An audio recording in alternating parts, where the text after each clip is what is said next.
Welcome to Sewing with Nancy and to the first episode on how to create attractive accessories in an evening. This isn't a one-size-fits-all project. It's an accessory with 12 personalities. Handbags are the feature of this series. Since all of us don't have the same taste, my staff and I developed a dozen variations of bags. You can choose the one that's just right for you. Our first bag showcases the most common fabric, cotton. Cotton prints are available in seemingly endless groupings. The drawback is that lightweight cotton fabric, if used alone, produces a lackluster bag. The first Sew Easy project shows you how to combine unique foundation fabrics to make this cotton craze bag stand out in a crowd. 12 easy sew bags, that's what's coming up next on Sewing with Nancy. Sewing with Nancy, TV's longest airing sewing and quilting program with Nancy Zieman, is made possible by Baby Lock, a complete line of sewing, quilting, and embroidery machines and sergers. Baby Lock, for the love of sewing. Madeira, specializing in embroidery, quilting, and special effect threads, because creativity is never black and white. Koala Sewing Cabinets, hand-built in the USA by American craftsmen, customized for you. Clover, makers of sewing, knitting, quilting, and embroidery products for over 25 years. Experience the Clover difference. Amazing designs and Class A needles. During each of the 3 programs during this series, I'll be showing you 4 easy sew bags. And I'm starting off, as I mentioned, with the one called Cotton Craze, because cotton is the most available fabric, great patterns available, but as I mentioned, the lackluster portion of it is the weight. It's so lightweight. But this bag has a lot of stability, a lot of shape, and it's all because of what's inside the bag, not what fabric is used for the outside. Now the outside fabric, you have the choice. You can make it any color combination you'd like. Many times my staff and I like to have one fabric for the outside and then a lining fabric to use, of course, not a dark one, but a bright one so you can see what's inside your bag for the inside, and you can also use it as accents around the tab or inside of the strap. So choose whatever fabrics you'd like. And most patterns or templates that make bags call for about half a yard, maybe 3/4 of a yard of 2 fabrics. So a pattern you can use or a template, traceable template. Choose whatever bag pattern or tote pattern you'd like, but then add extra weight. And throughout this series, I'm going to be using these same stability fabrics, foundation fabrics, on all bags. Now, if a fabric's a little heavier, I may only use one, but it's so important to give it support and shape. The fabrics are simple. First on the top is fleece, polyester fleece, often used for craft projects or for quilting projects. Not very heavy, but again, just a little extra oomph, if that's a word, to add to a bag. The underneath fabric is a little bit more unique. Has a kind of a funny name called cotton duck canvas. Where the duck comes from, I don't know, but that's what it's called. Inexpensive fabric, loosely woven, and it has support and stability, easy to sew. So those 2 fabrics I use in combination in the body of the fabric, kind of like a foundation. If some of you are familiar with the term underlining, this would be an underlining in a skirt, but we're just going to call it just some foundation in the bag. So from each of the canvas and also the fleece, I've cut 2 layers for each section. So here I have the canvas and the fleece, and you just kind of pin these together. The particular bag that I'm working with has a dart. Now if we would sew this dart with all these layers, it would be very thick and would be very bulky at that tip. So what I'd like to recommend doing at this point is, after you kind of pin and stabilize these fabrics together, if you wanted to, you could machine base them, but just cut out only on the stabilizing portion or the foundation, the dart. Just cut that portion away of both the fleece and the canvas. And then meet the cut edges together. Probably have to do a little bit more pinning than I've done, but meet these edges together. And here's a close-up of using the zigzag stitch just to butt the areas together. When you're done stitching, you have the fabric flat. The shaping is there, but yet you don't have any of the bulk. It's a really easy way of getting that shaping. Now here is the purse bag that has the darts sewn into it. And now the next step would be, if this were, both of these darts were shaped, you just meet all these layers together and pin. And you have, as you can see, a lot of layers to give that bag foundation. The third foundation piece is for the shape at the bottom of the bag. Often totes and bags have this shaping at the bottom, but if they do not have proper support or stability, they'll certainly sag. I like to use a stitchable plastic. Comes in sheets, either black or white, and here's just the white form, and I cut this minus the seam allowances. And I do save all the little extras because we'll be using the extra scraps throughout the series. Since it's easy to sew, difficult to pin, I use double-sided basting tape on the underside, and then I have positioned this on the underside of that shaping piece. This is the piece that this particular handbag has. Flip it over, and I position this on top of the fleece. The stitching was done all around the edge to hold it in place. It is not included in the seam allowances, so when it's sewn in, it gives that bag extra stability. So canvas, fleece, and stitchable plastic, the three key ingredients working with handbags. Most bags and totes require approximately a half a yard of outer fabric. If you're like me, you have a collection of fabric fermenting in your stash. I'm sure there are selections just ripe for this project. Combine those hidden selections along with other small cuts of fabric to create an artful accents bag. Quilters, pay attention. The accent pieces started out as fabric strips that are common patchwork sizes. This Easy Sew bag will take on a different personality with each unique pairing of fabric. When you look again at this bag, you'll see bright colors. You can make it more subdued if you'd like, but it, again, like the first bag I made, has some stability and shape. And that's because inside I use the same foundation, the canvas, as well as the fleece, plus a bottom stabilizer, plastic stabilizer. But the other portions of the bag definitely have some contrast to it. And we have many options for fabric selections here for you to see. But this fabric would be the outer fabric.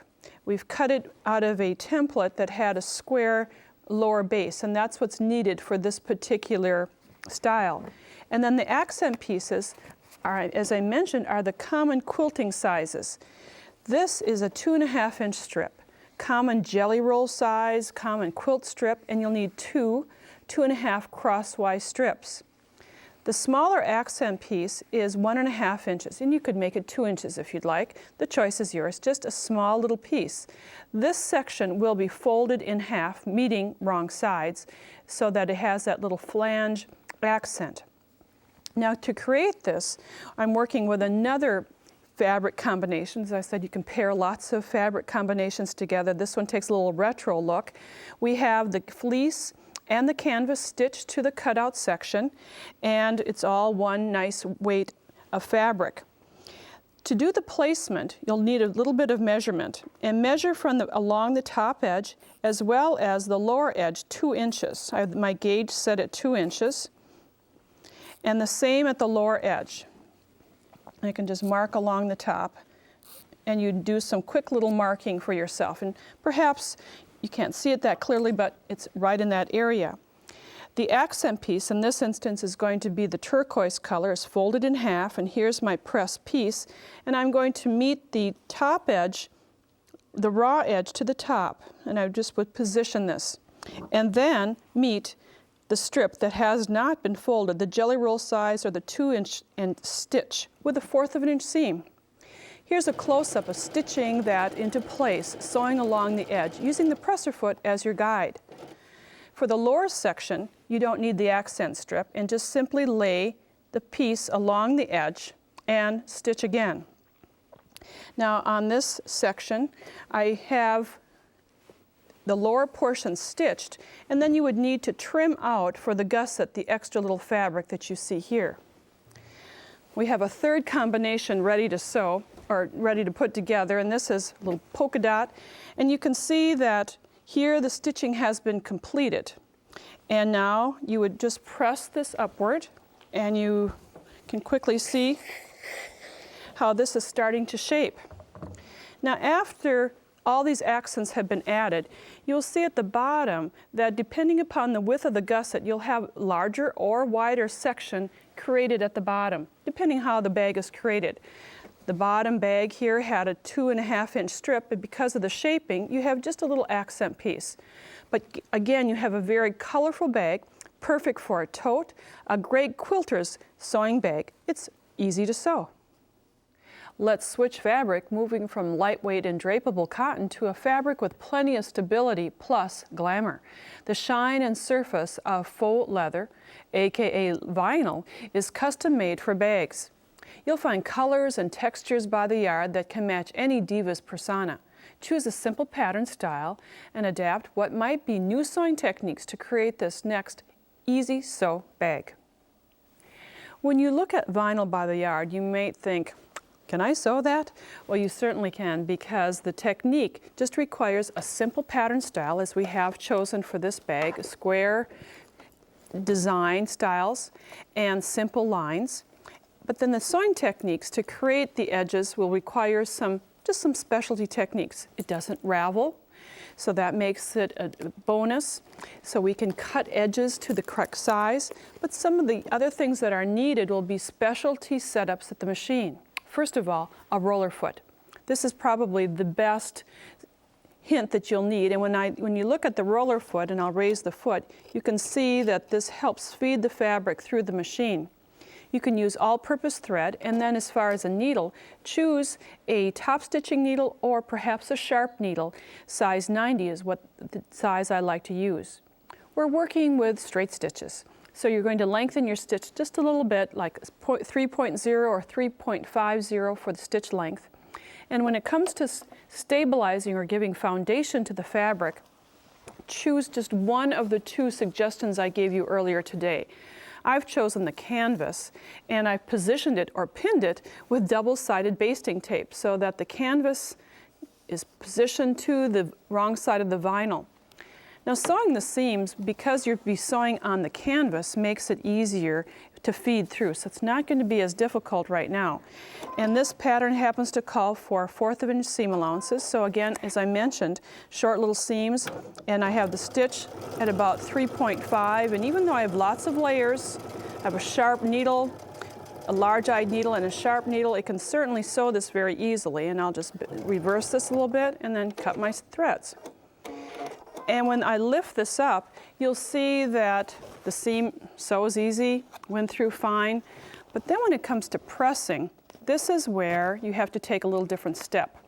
And it may be difficult to get in this area, so I'm just going to place the bag on the table, and then I use just a little wooden tool to press. It's not going to stay open, but it will help shape the seam.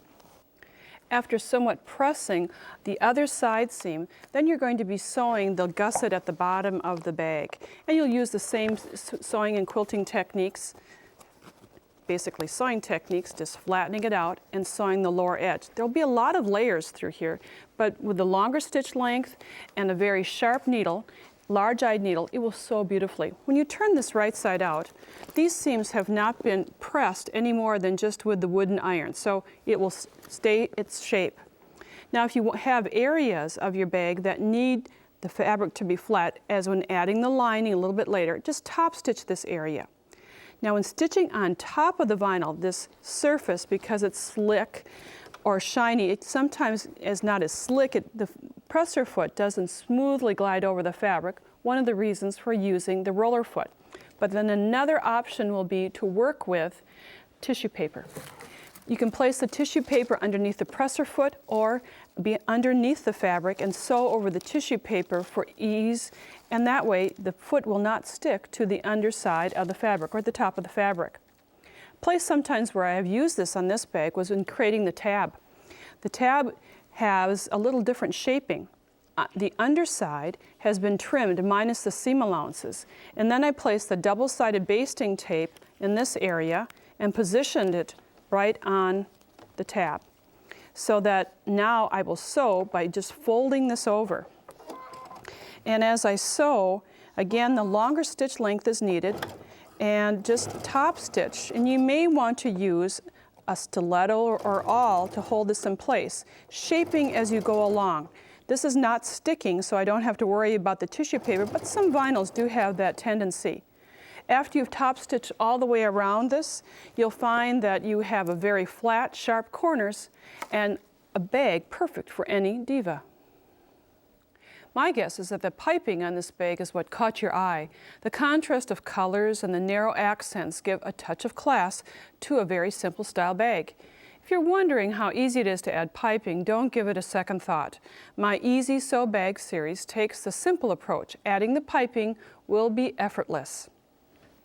If you've chosen a fabric and it lacks some color, as this gray faux suede fabric did, by purchasing 1/3 yard of fabric or using a fat quarter, which is 18 by 22 inches, I was able to cut bias strips and add on various accents to this bag, giving it a little extra life and a very elegant look. The cutting of the strip widths depends upon the seam allowances that your pattern or template may have. If you're working with 1/4 of an inch seam allowances, you would like to purchase, or like to cut, the strip 1 1/4 inches wide, and it's cut on the bias. The reason, after you've inserted the cording, the width or the distance between the edge and the stitching will be 1/4 of an inch, or very close to it. If you have 5/8 of an inch seam allowances, cut the bias strips 1 3/4 inches wide. After sewing, then the distance from the edge to the seam will be that 5/8 of an inch seam allowance. That'll be an important, helpful hint when sewing a little bit later. To sew, I have used a cording, standard cording that is used for most projects, my 1 1/4 inch fabric, and I have it sandwiched between the fabric. Now you can see that I've used a cording or piping foot. It's hollowed out the width of the fabric. I have moved the needle so it's sewing next to the cording, snugging that stitch. And really all you need to do is to match these cut edges. Because of that hollowed out section, it will guide in that area. Now you'll be sewing a much longer section than I just did, but you get the idea. Then take a quick measure to make certain that this width is the size that you'd like, and I think I would probably have to measure or cut a little bit off here so that I have 1/4 of an inch seam, but that's easy to do, just a quick 1/4 of an inch seam.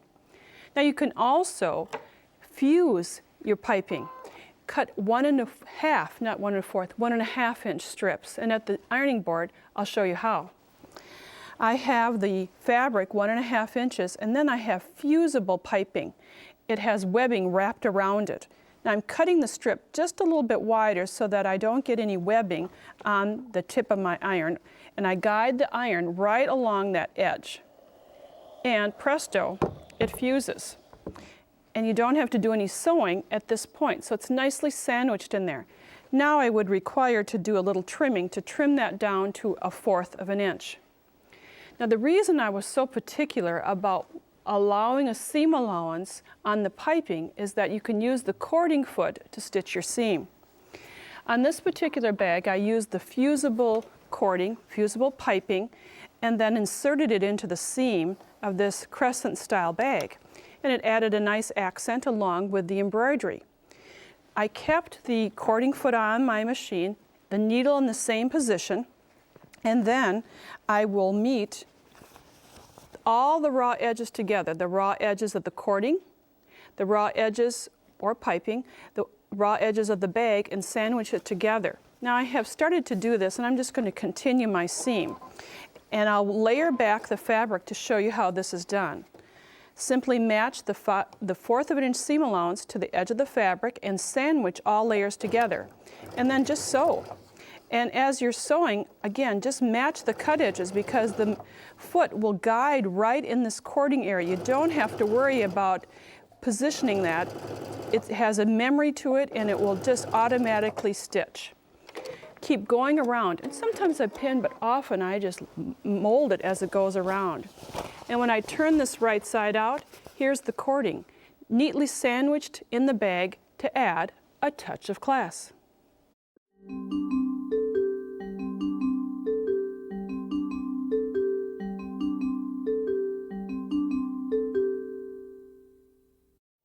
Have you ever contemplated entering one of your quilts or designs into a national show, quilting show, and wondering what the judges look for, or perhaps you've viewed a quilting show and wondered why one quilt received a first and the other a third. Well, today you're going to find out in this Nancy's Corner segment. My guest today is Claudine Hanson, and Claudine is a National Quilting Association certified judge, and Claudine, you've judged quilts for many years. Yes, I have. I've been judging a long time, and I've judged a lot of quilts. In fact, almost 35,000 quilts. Well, that's a lot of beauty to look at. Yes, it has been. When we talked about this segment, Taping for Sewing with Nancy, and I asked you for the 5 basic things that you look for, I was amazed at how simple they are. Well, the quilting hobby or craft or art really composes of a lot of different things. And the first thing we look for when we're judging a quilt is we're looking for quilts that are clean.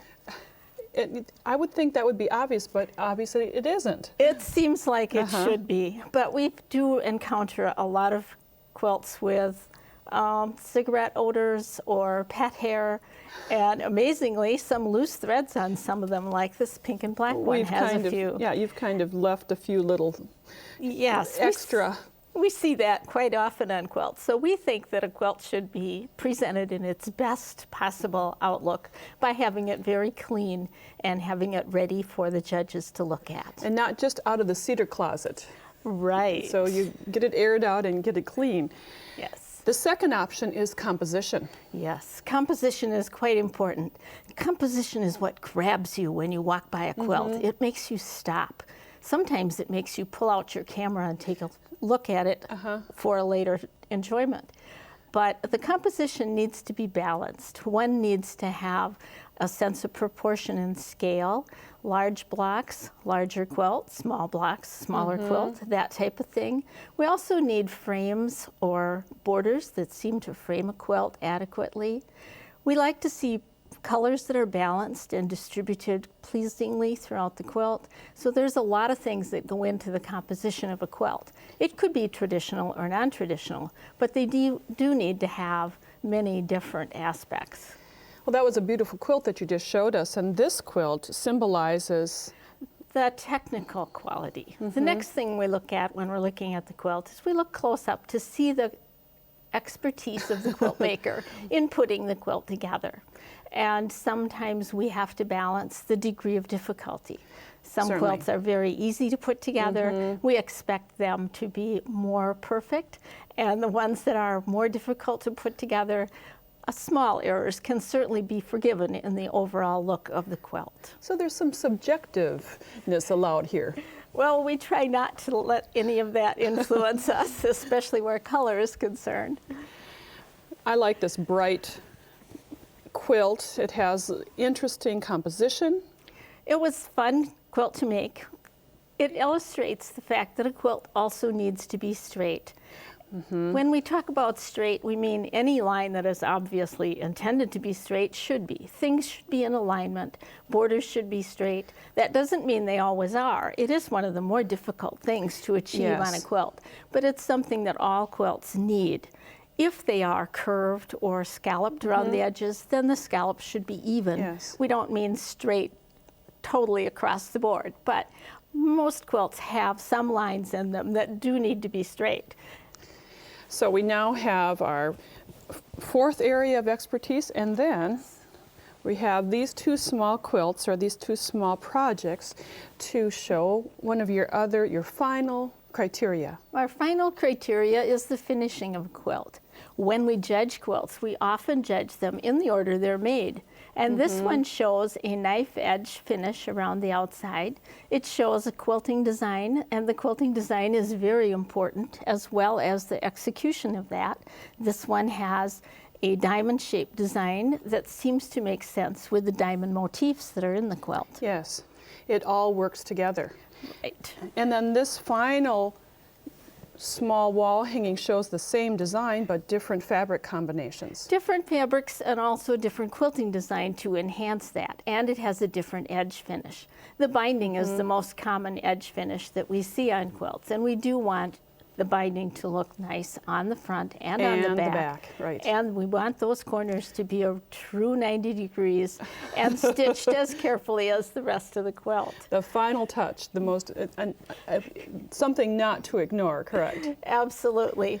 Well, these 5 tips, Claudine, have been very enlightening, especially that first one. Make sure it's clean. And then when you're presenting it, make certain that it's straight, composition, and the final finishing touch. Thanks for being our guest. Thank you for having me. It's wonderful to be able to talk about the thing that I have done so much of. Nancy has written a fully illustrated book entitled 12 Easy Sew Bags, which includes all the information from this 3-part series. It's $14.99 plus shipping and handling. To order the book, call 800-336-8373 or visit our website at sewingwithnancy.com/2301. Order item number BK2301, 12 Easy Sew Bags, credit card orders only. To pay by check or money order, call for details. Visit Nancy's website at sewingwithnancy.com for more information on this program. Sewing with Nancy, TV's longest airing sewing and quilting program with Nancy Zieman, is made possible by Baby Lock, Madeira Threads, Koala Cabinets, Clover, Amazing Designs, and Class A Needles. Closed captioning funding provided by Rowenta.